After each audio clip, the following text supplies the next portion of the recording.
What's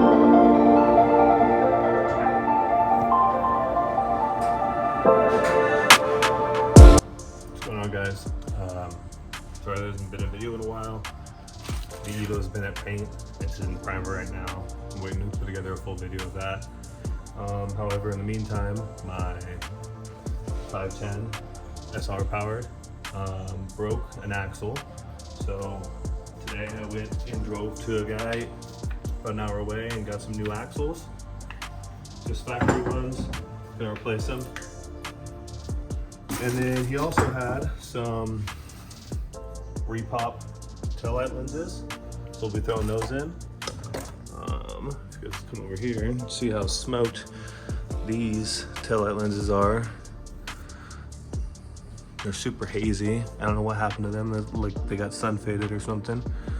But these are a bit different because they have the amber outers, but I think they'll look pretty good.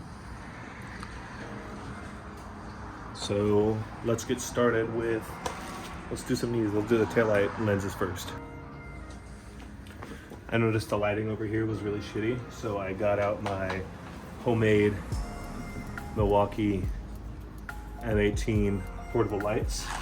Got the adapter, wired it in, put a bolt through the center there, and then you just take your Milwaukee M18, it slides right on, and blammo. See how that looks. Yeah, kind of shitty.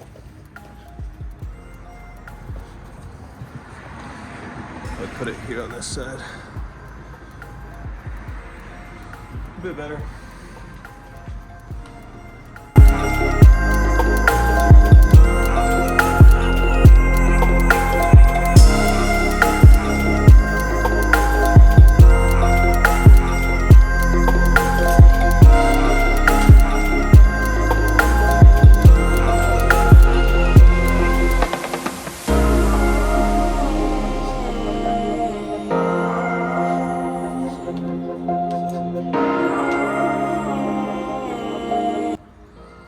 Got the taillight lens out.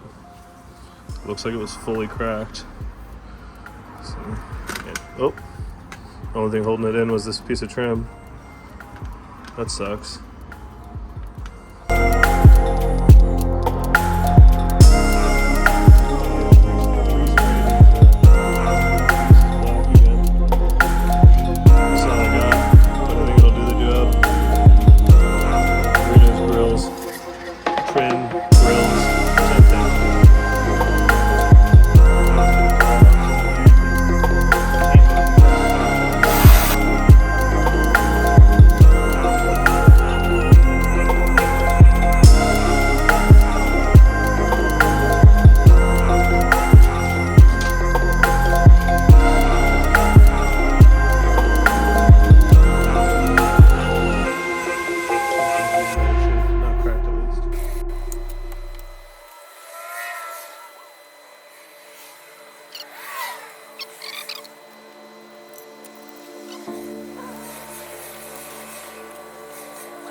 See if we can see where that piece is supposed to go on this one. Sorry, I stepped on your tripod. Ah, it goes around the reverse bucket like that. Missed it on the last one.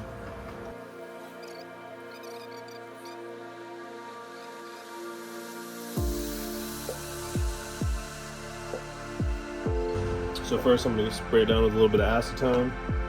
Wipe them down, make sure they're real nice and clean.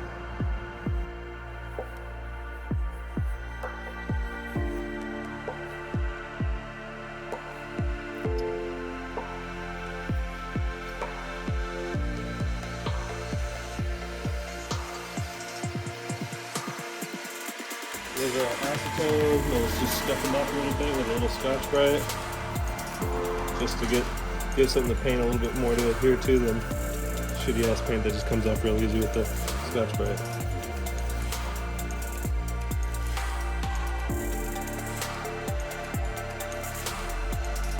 That's the setup.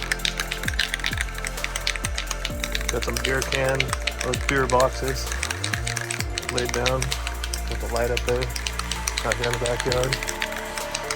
I don't really like the way this is coming out, but we'll see. I have some satin that I might hit it with the top coat. I'm just gonna hit this with the second coat right now. All the hard to reach spots first.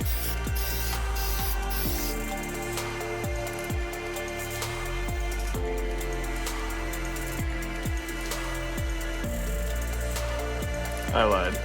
So I ended up pulling the housing out anyway, just because these wiring harnesses on the back of these things are roached. I was already messing around with these a little bit. It was all hodgepodge together with these chintzy ass cheap butt connectors. So I'm gonna go through, take off all the electrical tape, just clean them up. So I replaced this green with white stripe wire. Got a heat shrink butt connector out here out of the Amazon. Heat shrink butt connector kit, and then I had a little bit of exposed wire here, so I threw down just a piece of this green heat shrink. And I'm about to do the same to this green with the yellow stripe wire here. And then my Z-Flex cuts. These things work really well for all kinds of stuff, not just with toes. I like using them in the mine too.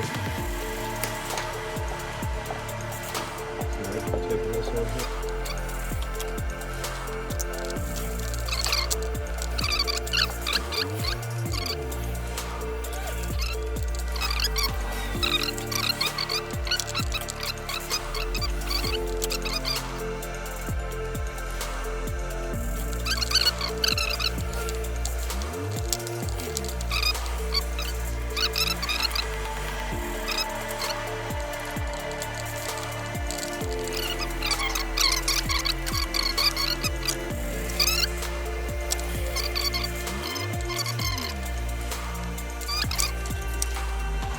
This one's quite a bit worse.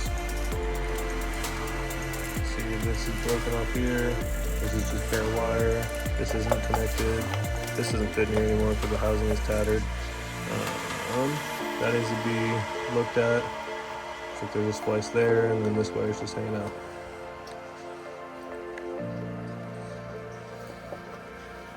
So here's this housing. I just kind of cleaned it. Here's how the wiring harness turned out. This housing is a little bit broken on the inside. The tabs don't really have anything to grab in there from so many repetitions of that going in and out to change the bulbs over the time. It's in 1970, it's an old car, right? So I cleaned up all the wiring, matched up all the wires and colors, and then just wrapped the whole thing in electrical tape.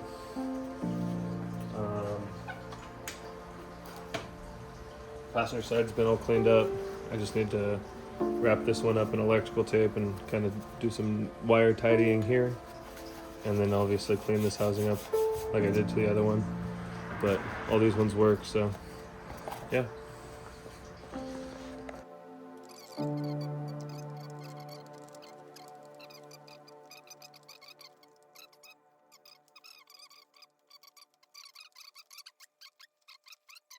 There you go.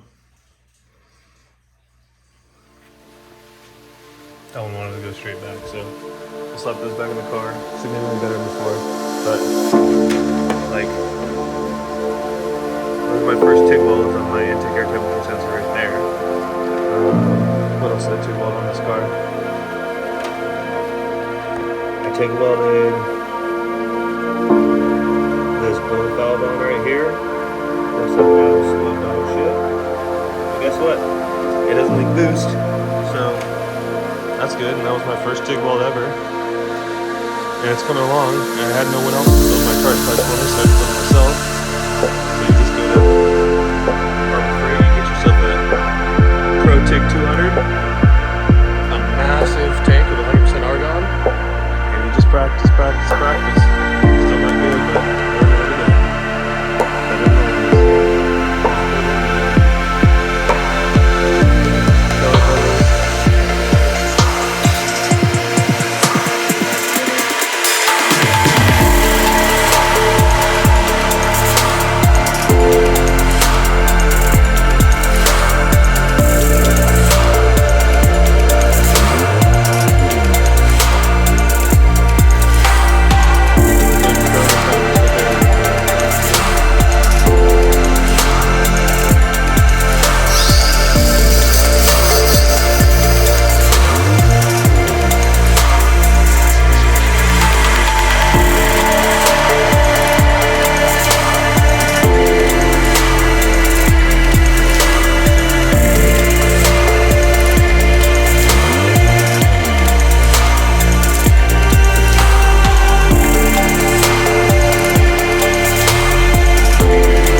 That's that side.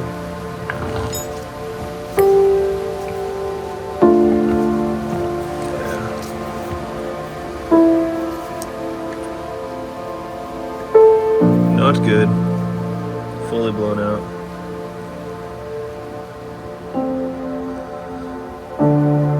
Alright, so get the other one in. Here they are side by side. I'd say new, but these are just as blown out. It's just not broken. And this socket right here is fully ovaled out from driving it with the fucking blown U-joint in that. So this is not really useful anymore. I'll keep it just for parts, but we're gonna toss this one in now.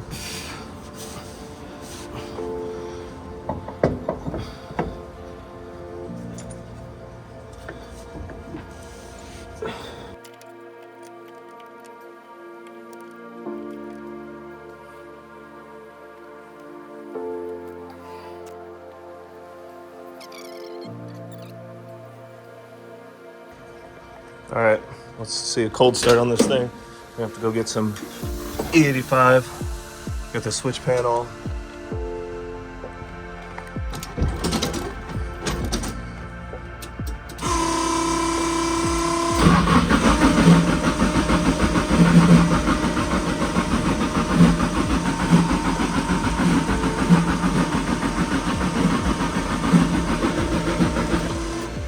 Oh, she's not happy.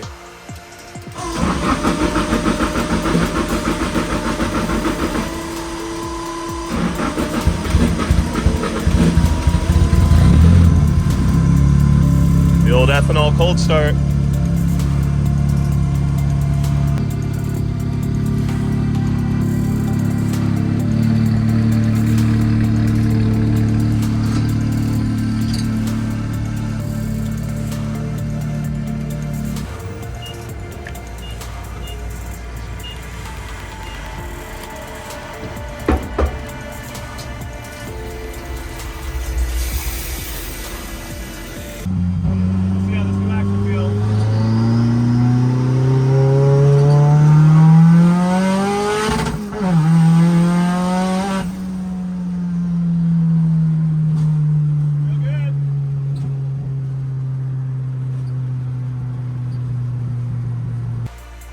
Alright, so I gotta pull the battery out of the 510.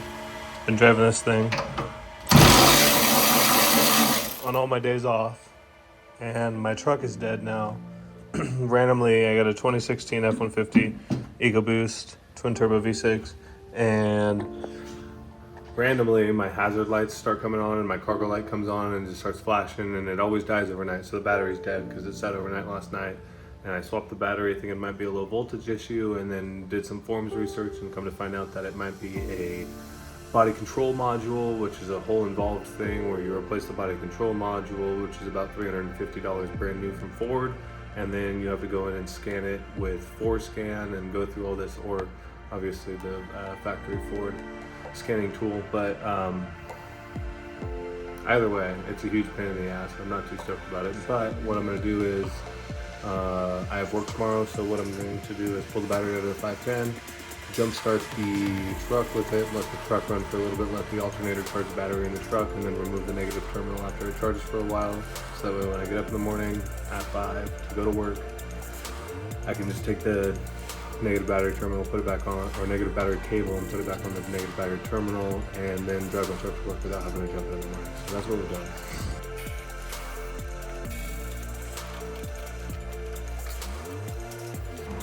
So, got my truck battery, obviously my truck, it's on.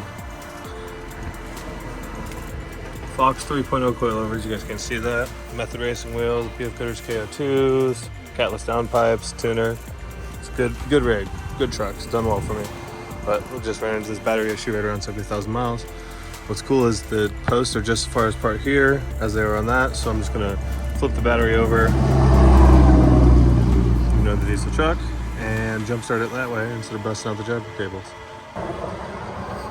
Negative, negative, positive, positive.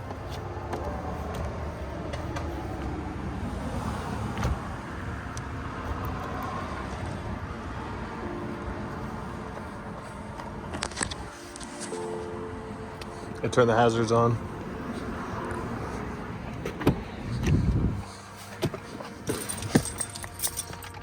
See if it starts.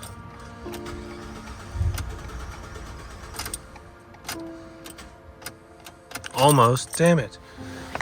I think when it was about to just start, it just the truck shook and shook the battery off the terminals because it's just resting on there. But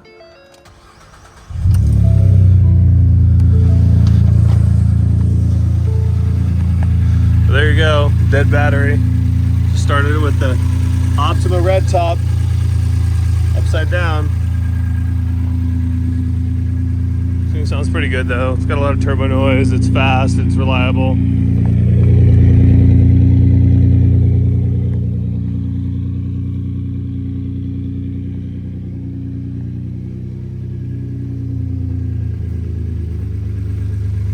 We're just gonna let this idle, let the alternator charge the battery up, and then disconnect the negative battery terminal when I'm done. I was about to stop recording, but I looked up and look at this sunset, man.